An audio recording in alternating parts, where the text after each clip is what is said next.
無論你啲衫可唔可以水洗，Bass 活氧全能防護前置式洗衣機都搞得掂。佢係處理衣物嘅時候會釋放活氧，實驗證實可以去除高達99.99%嘅細菌同病毒。依家我同大家介紹同示範一下點用啦。呢部洗衣機嘅洗衣量高達10公斤，有14個處理衣物程序同9個額外功能。採用EcoSilence Drive 變頻摩打同螺旋紋防震側壁設計，提供更穩定同更寧靜嘅操作。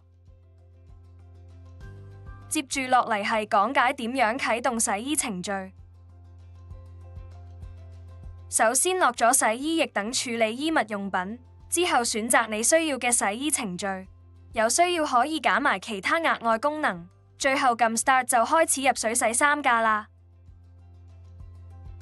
依家同大家介紹唔同嘅衣物處理程序。當你想對一啲唔適合水洗嘅織物，例如披肩、毛公仔等進行消毒，可以用 Active Oxygen Refresh 活氧清新程序。實驗證實可去除99.99%嘅甲型流感病毒及引致手足口病嘅腸病毒。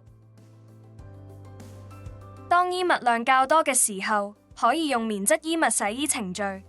洗衣量高達10公斤，非常之適合日常使用㗎。洗衣量唔係好多，當中又夾雜咗一啲混合纖維嘅衫褲時，可以用混合衣物程序，唔使1個鐘就洗完，方便快捷。需要洗一啲新嘅衫或者輕微污漬嘅衫，可以用超快洗15，最快15分鐘可以洗2公斤嘅衫。清洗含羊毛嘅織物，可以用羊毛衣物洗程，記得要用返適合洗羊毛織物嘅專用洗衣液啊！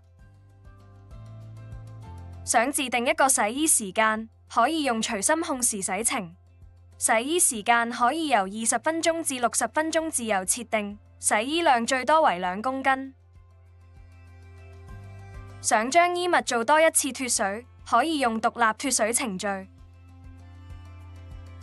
係洗衫嘅同時想做埋除菌，可以用活氧除菌洗衣程序。實驗證實可去除99.99%嘅金黃葡萄球菌及引致屙嘔肚痛嘅大腸桿菌。床單、被套、枕頭套等都係唔會經常洗嘅織物，特別係潮濕嘅天氣就好容易會滋生塵蟎，造成皮膚敏感。喺呢個時候可以用活氧床品洗衣程序，實驗證實可去除100%嘅粉塵蟎。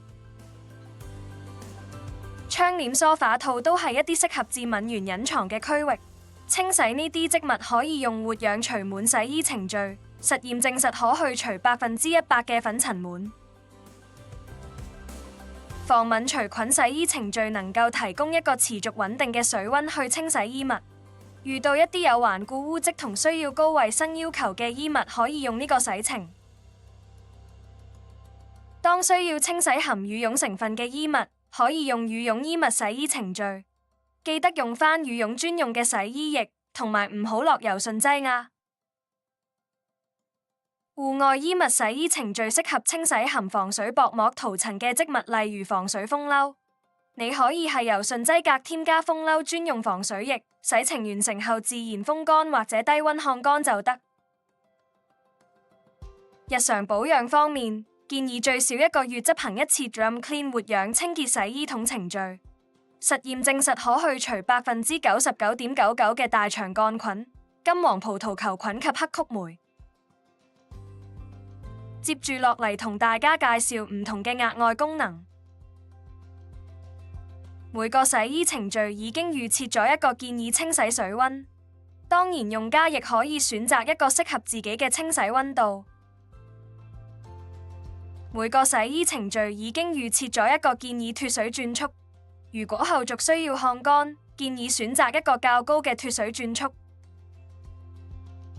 智能除漬功能裡面有4個指定污漬可以選擇，分別係泥漬、汗漬、血漬同油漬。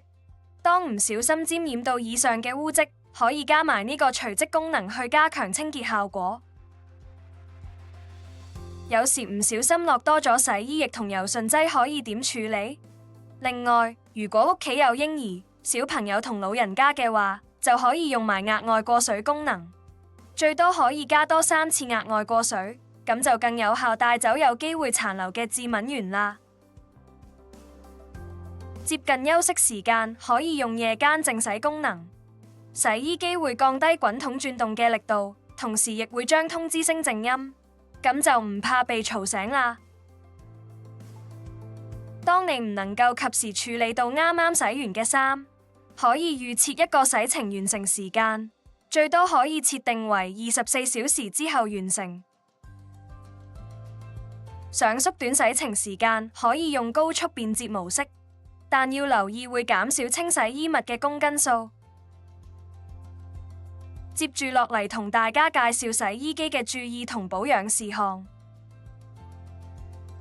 1. 洗衫前請先參考一下衣物上嘅處理標籤。2. 開機前請確保冇衣物夾喺機門同膠邊之間。3. 洗完衫之後記得打翻開個機門散走濕氣。4. 洗完衫之後請抹去膠邊位置嘅積水。5. 最少1個月執行1次清潔洗衣桶程序。6. 請定期檢查排水泵有冇異物阻塞。當顯示屏出現錯誤碼 E36嘅時候，其中一個常見嘅情況就係排水泵堵塞咗。我哋可以根據接住落嚟嘅步驟去處理。中斷咗電源連接後，我哋準備一塊厚毛巾同一個大嘅裝水盤。之後打開排水泵保護蓋，拎出黑色膠喉，將膠喉塞擰出嚟並向下，用盤將滾筒嘅水接住。裝返個膠喉塞之後，將排水泵蓋逆時針方向擰開，注意係呢個時候可能會有水流出嚟。檢查並清潔排水泵內部，確保無異物阻塞排水轉液。最後我哋將排水泵蓋順時針安裝好，整理好之後再重新接通電源。重新開機之後，洗衣機會重新整理一次，測試排水轉液可以正常運作之後，就會回復正常。最後，再次多謝大家選用 BOSS 嘅電器。